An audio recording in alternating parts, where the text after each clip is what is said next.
Hi everyone! Guys, samahan nyo ko. Gagawa tayo ng avocado salad. At lagyan natin ng lettuce at pipino guys. So ayan guys, napakasustansya ng ating salad ngayon. Ito ang makukuha nating health benefits sa ating avocado guys. Ang ganda guys ng health benefits ng avocado.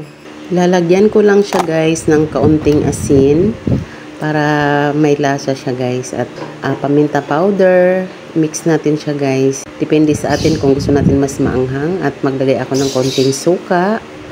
So ayan guys, i-mix, mekos natin yan guys. Ayan, ito nga po pala ang makukuha nating health benefits sa ating lettuce na dahon guys, lettuce vegetables. Diba guys, napakaganda ng health benefits niya. Kaya ayan, kumain tayo guys ng avocado, lettuce at pipino. At ito naman pala guys ang health benefits ng ating cucumber or pipino. So, diba guys, napakaganda ng combination ng ating salad ngayon. So ayan, imikos-mikos natin ng maayos guys. Ayan ang ating avocado, pipino and lettuce. So ayan guys.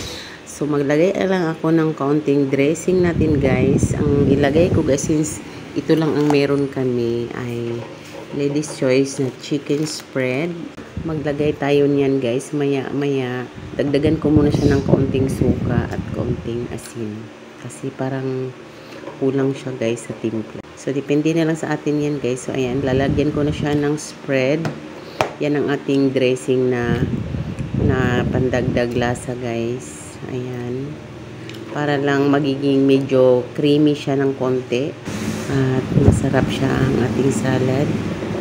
Ayan na, ready to serve na. Ang partner namin dito guys ay cream dory na fish fillet na luto ni Bunso. Perfect partner siya guys sa mga prito. Thank you for watching everyone. Till my next video guys. Bye bye. Please like, share, comment and follow for more.